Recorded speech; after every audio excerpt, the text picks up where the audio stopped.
Oni, oke gas, jangan kasih kendor.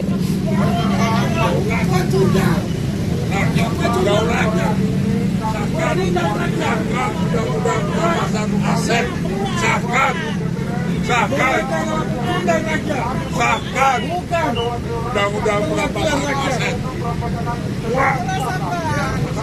Atau kita kapi dulu lah, kita yang ada di luar ini.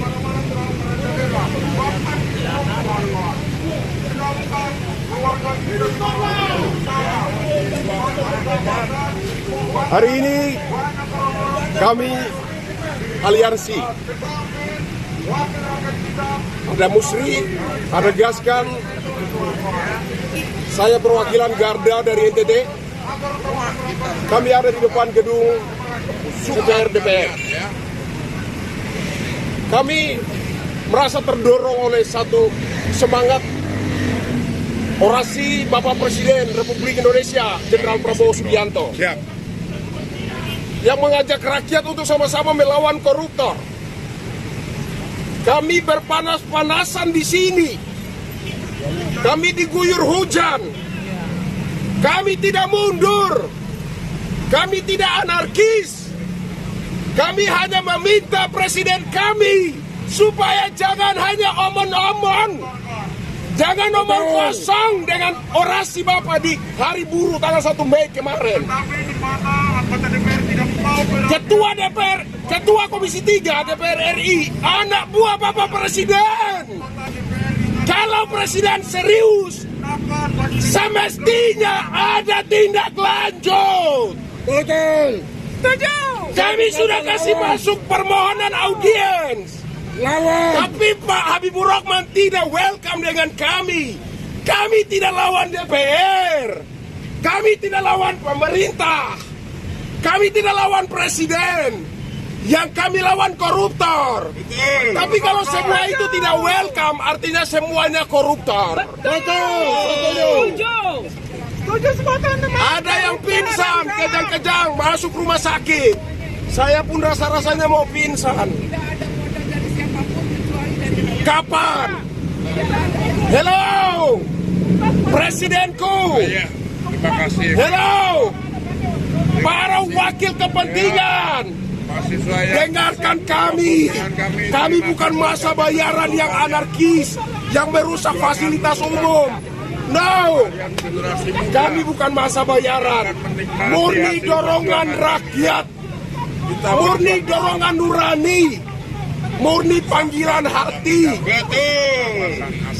Apakah kalian tidak tahu di sana ada begitu banyak rakyat yang depresi, bunuh diri, gara-gara apa? Kesulitan ekonomi, sulit kasih makan istri anak. Sementara Pak, di sisi yang lain ada yang korupsi ratusan ribuan triliun Pak. Ada Pak. Di sini nggak ada koruptor, hanya teman-temannya koruptor yang banyak.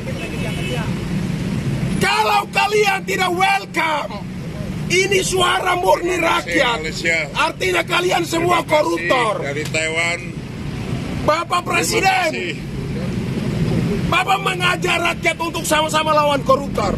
Tindak lanjutnya apa Pak? Kalau DPR tidak mau membahas RUU perampasan aset koruptor, tidak mau mengesahkan, Bapak bisa mengeluarkan Perpu perampasan aset koruptor. Kenapa tidak? Setuju. Rakyat mendukung. Bapak bisa keluarkan Perpu perampasan aset itu. Bisa. Ini kan bukan kewenangan DPR saja. 50% DPR, 50% pemerintah. Jadi kalau DPR tidak mau mengesahkan RUU perampasan aset koruptor, Bapak bisa keluarkan Perpu perampasan aset koruptor. Kalau Bapak hanya omon-omon Pak, menyedihkan sekali. Jangan tipu kami dengan orasi Bapak yang menggelegar itu. Kami tidak butuh omon-omon. Kami butuh tindakan nyata. Dari dulu Bapak orasi, lawan koruptor, lawan koruptor, lawan koruptor. Lawan koruptor seperti apa, Pak? Bukan hanya omong-omong, Pak. Buktikan. Buktikan. Buktikan, Pak. Kami minta bukti. Bapak Presiden, Jenderal Prabowo, Makasih, Pak. kami tidak butuh omong-omong Bapak. Makasih Jambi. Kami butuh janji, bukti. Kami butuh bukti.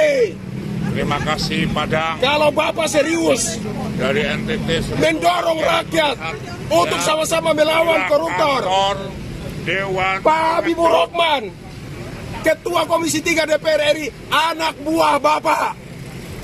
Anak buah Bapak. Wakil kami, Anak buah Bapak. wakil kami, wakil rakyat. Lalu kenapa Terima Bapak kasih berteriak, hadir. Terima suara kasih. Bapak menggelegar, lawan koruptor? Lawan Tapi anak buah Bapak tidak welcome. Surabaya lawan duduki kantor Apa DPRD. makna dari Surabaya. seruan Bapak lawan koruptor? Palangkaraya duduki Omong-omong alias omong Kami kosong. DPR RI. Kalian di Sulawesi. Kami mohon ini menjadi perhatian Presiden. Ya. Aparat yang ada di sini kami punya. Kalau tidak ada rakyat, tidak ada aparat. Kalau tidak ada rakyat, tidak ada wakil. Makanya kami minta dengan hormat, Bapak Presiden, buktikan bahwa Anda serius ketika Anda berorasi lawan koruptor. Kalau DPR tidak welcome terhadap desakan rakyat untuk mengesahkan RUU perampasan aset koruptor, Presiden bisa keluarkan Perpu perampasan aset koruptor. Yang sama. Kalau tidak berarti Bapak hanya omong-omong. Bapak tidak lebih baik dari yang lainnya. Bolehkah kita bubarkan DPR? Saya pikir sangat berdasar ketika Presiden Abdurrahman Wahid mengeluarkan dekret untuk membubarkan DPR. Ada dasarnya. Bubarkan DPR. Karena pada dasarnya mereka bukan wakil rakyat. Wakil kepentingan. Wakil partai politik. Mereka melecehkan kami dengan singkatan DPR. Pelecehan terhadap rakyat. Mereka menyandang status sebagai wakil rakyat. Padahal wakil TAI. Pengkhianat. Wakil pengkhianat. Wakil comberan. Wakil Atau jangan-jangan semuanya koruptor. RUU perampasan aset koruptor sudah digagas oleh PPATK pada tahun 2003. Bukan baru, bos. 2008 masuk prolegnas. Polusi. 2020 masuk prolegnas. 2023 masuk prolegnas prioritas. 2025 menjadi program jangka menengah. Artinya kita kasih kesempatan untuk koruptornya berleha-leha dulu. Menari-nari dulu di atas penderitaan rakyat. Rakyat mau kelaparan enggak apa-apa. Sudah diwakili oleh DPR. Kesejahteraan kemakmuran rakyat sudah ada yang mewakili di situ. Enggak apa-apa. Rakyat mau mati habis pun tidak apa-apa. Apakah seperti itu? Wahai saudara-saudaraku sebangsa setanah air, kami adalah martir. Kami tada panasnya matahari. Kami tada derasnya curah hujan. Ada yang pingsan masuk rumah sakit. Kami masih di sini. Murni panggilan nurani. Karena bagi kami koruptor adalah predator yang tidak pantas diberlakukan bagi mereka undang-undang hak asasi manusia. Predator layaknya dibunuh. Predator layaknya dibunuh. Predator layaknya dibunuh. Bubarkan DPR. Hukum mati koruptor, rampas segala asetnya, hasil curian, miskinkan keluarganya. Tidak perlu kasihan kepada anak-anaknya, karena anak-anaknya pun buah jatuh tidak jauh dari pohon calon-calon koruptor berikutnya. Apakah negara kita harus selamanya melestarikan koruptor? Saya pikir hanya sekian. Terakhir untuk Bapak Prabowo, Presidenku, hormat. Krisyanto Yenoni relawan tanpa tanda jasa. Buktikan Anda tidak sekedar omon-omon. Buktikan Anda serius. Jika DPR tidak welcome terhadap RUU perampasan aset koruptor, Bapak bisa keluarkan Perpu perampasan aset koruptor. Atau saya pikir ada cara yang lebih elegan. Pak Habibur Rahman, Ketua Komisi 3 DPR RI, adalah wakil Anda, Presiden. Wahai Tuan Presiden, kalau Bapak serius mendorong RUU perampasan aset koruptor, Pak Habibur Rahman, Ketua Komisi 3 DPR RI, wakil Anda, Tuan Presiden. Tuan Presiden, Tuan Presiden, hormat!